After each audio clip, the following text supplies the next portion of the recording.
Olá, amigos no Brasil e em todos os lugares. Novamente com vocês, Marcos Iskind, falando da linda e florida Holon. Hoje, dia 25 de julho de 2022, dia 26 de Tamuz de 5782. E sem mais delongas, vamos às principais manchetes. Rússia analisa proibir a atuação da agência judaica no país. Israel começa a vacinar a população contra a varíola do macaco. Israel também amplia a pressão contra focos de terror. Faleceu Tamar Eshel, uma verdadeira mulher maravilha. Aumentam em Israel as restrições ao uso de moeda corrente. E o governo inicia uma grande luta pela queda dos preços na economia. Antes de passarmos às notícias, eu quero pedir a você que ainda não se registrou no canal que o faça agora. Aproveite e acione o sininho. Compartilhe os nossos noticiários com seus amigos, familiares e conhecidos. Divulgue-nos, isso é extremamente importante para nós. E vamos às notícias. Numa ação sem precedentes, o Ministério da Justiça da Rússia entrou com uma ação na Corte de Justiça do país solicitando o imediato fim das atividades da agência judaica na Rússia. Desde o início da guerra na Ucrânia, houve um imenso aumento de imigração da região para Israel. Cidadãos ucranianos e russos chegaram nos últimos 4 meses ao número de 30 mil novos imigrantes aqui para Israel. E espera-se ainda um aumento significativo ao longo deste ano. Fontes israelenses estão trabalhando insistentemente por vias diplomáticas para solucionar a questão.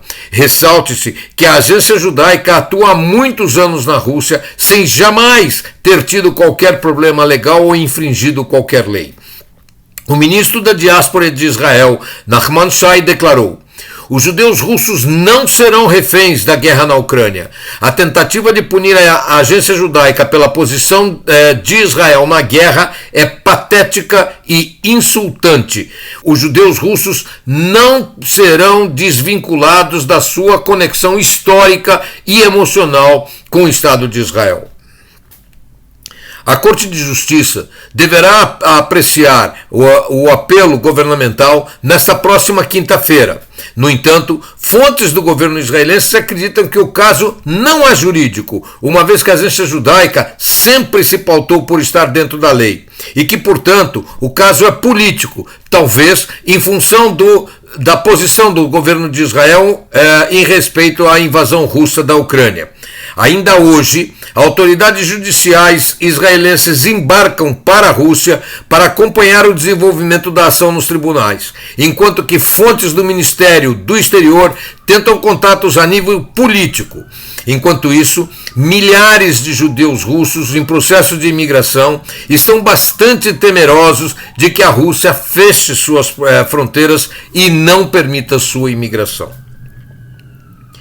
Israel está recebendo hoje milhares de doses de vacina contra a varíola do macaco e iniciará imediatamente a vacinação da população mais vulnerável. Trata-se prioritariamente de adultos do sexo masculino nascidos a partir de 1980 e que estejam em tratamento de AIDS, de sífilis, de clamídia ou de gonorreia. O Ministério da Saúde está acompanhando com rigor todos os eventuais focos de doença e se preparou devidamente para as medidas de proteção necessárias. Como eu disse, a vacinação começará imediatamente no grupo mais vulnerável da população. Nas últimas semanas, Israel aumentou sensivelmente suas ações contra eventuais focos de terror. Assim, Israel tem executado ações de busca e prisões de terroristas, inclusive em áreas extremamente perigosas dentro da autoridade palestina, nas quais antes o exército não costumava entrar devido ao imenso risco para os soldados. Na noite de ontem, o exército enviou um grupo de soldados à Casbah de Nablus.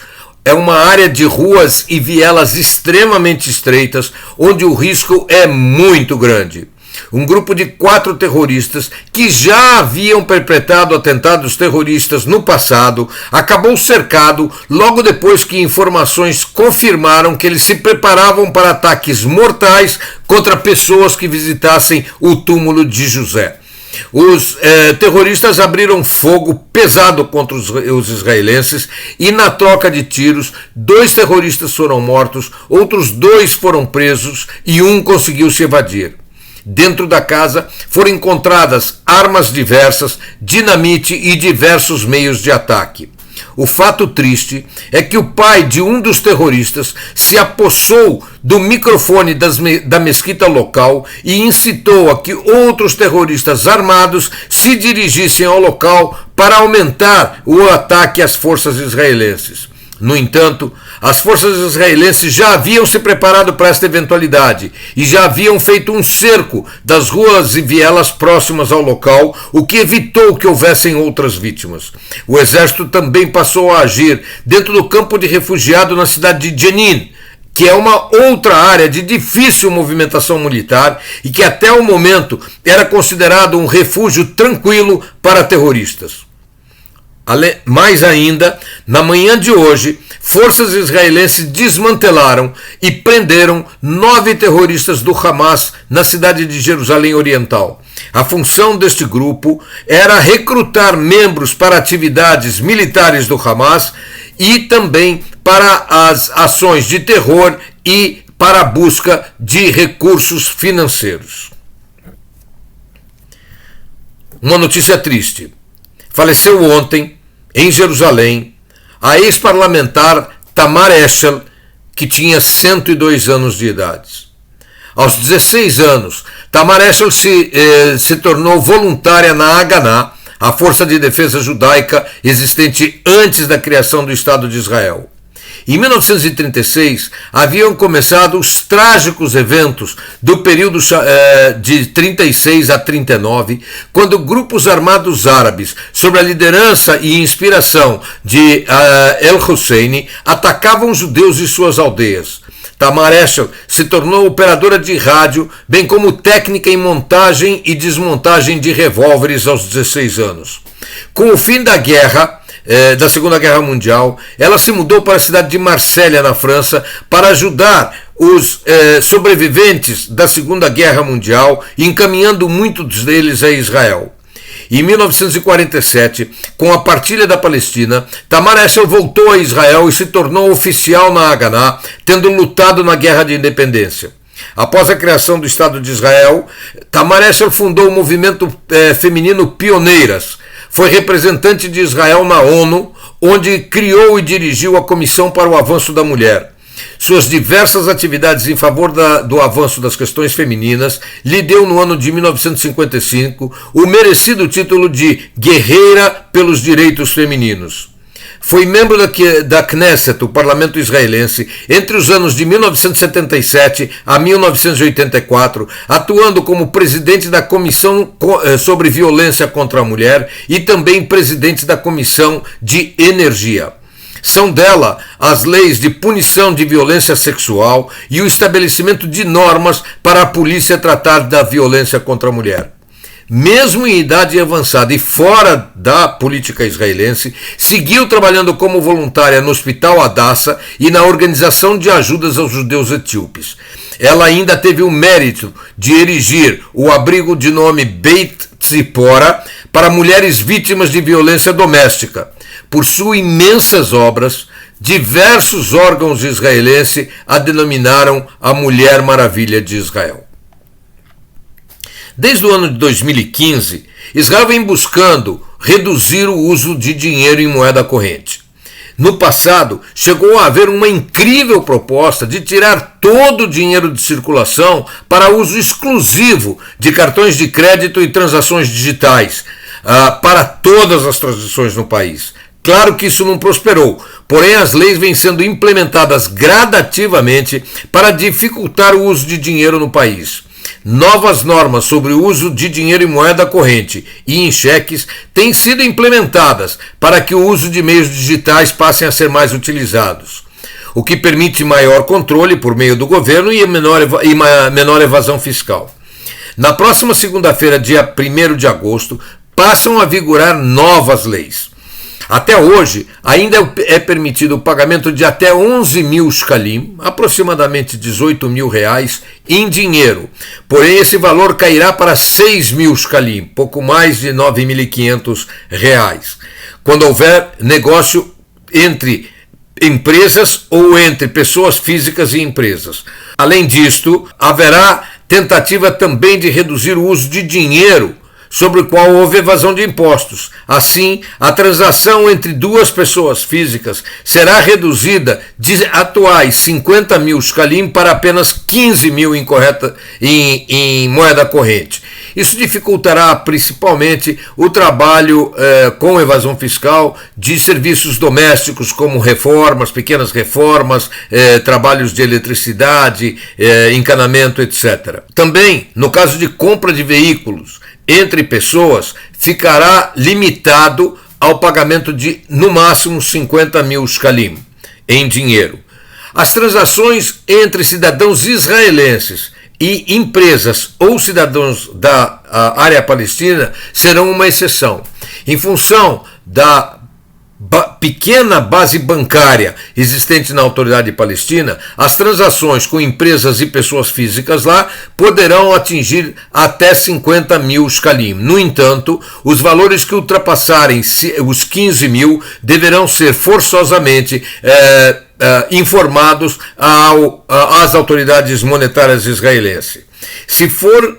Também foi proibido o caso de pagamentos parcelados, caso o parcelamento seja para fugir à limitação dos 6 mil shkalim.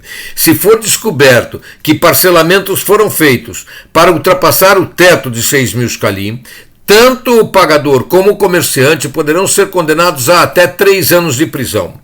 Por outro lado, pessoas físicas que abusarem constantemente, pagando próximo de 6 mil shkalim em dinheiro em diversos estabelecimentos ao mesmo tempo, poderão ser autuados e até presos.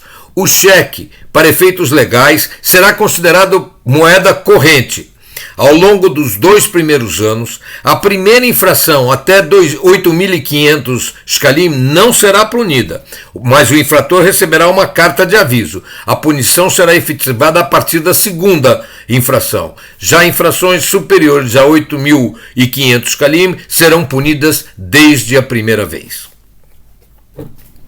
O primeiro-ministro Yair Lapid anunciou a redução sensível do preço de gasolina em Israel a partir deste dia 1º. A redução será de cerca de 16%, tanto para a gasolina como para outros derivados do petróleo. Ao longo deste ano, houve um grande aumento de preços que acabou se estendendo depois a toda a economia. A guerra na Ucrânia é um dos responsáveis por isso. Por exemplo, o preço do pão está sendo contido, mas há uma pressão imensa pelo seu aumento em função da dificuldade de se conseguir trigo no mercado internacional. Agora, o governo, tendo reduzido o imposto sobre combustíveis e, em paralelo, tendo havido sensível redução no preço do petróleo no mercado internacional, permitiu então o anúncio feito pelo primeiro-ministro. Mas ele lembrou também que não se limitará a isto, a ação governamental. Ele alertou as empresas, principalmente na área de consumo da pessoa física aqui em Israel, supermercado, redes de roupas, sapatos, etc., de que o governo dispõe de diversas possibilidades para evitar aumentos descontrolados de preço. Assim, ameaçou reduzir eventuais alíquotas de importação, permitindo a entrada de produtos do exterior, bem como liberar a entrada de empresas estrangeiras que queiram se estabelecer no Estado de Israel, caso as redes não atuem para conter a inflação. É preciso lembrar que a inflação em Israel está hoje em 4%. O número pode não parecer muito alto, afinal, na Europa a inflação está em 9,6% ao ano, nos Estados Unidos está em 9,1% ao ano. 4% pode parecer pouco, mas não é bem assim. Ao longo da última década, a inflação média em Israel esteve na faixa de 0,8%. um salto de 0,8% para 4% é extremamente sentido na economia por qualquer pessoa. E isto tem influenciado tanto um mal-estar na população como também nos níveis governamentais. E então Israel está adotando agora medidas para tentar reduzir esse nível inflacionário. Lembrando que o financiamento, principalmente de habitação, é atrelado, pelo menos parcialmente, ao índice inflacionário, o que faz também com que casais jovens tenham muito maior dificuldade em adquirir sua casa própria. Amigos, por hoje chegamos ao final do noticiário. Quero lhe deixar desde aqui um imenso abraço, voltando a lhe pedir, inscreva-se no canal, deixe no YouTube o seu like, é muito importante para nós que seja feito no YouTube, e também compartilhe os nossos vídeos. Um abraço, nos encontraremos agora na próxima quinta-feira com um novo Radar do Mundo Judaico e na próxima segunda-feira novamente com o noticiário semanal. Até lá, meus amigos!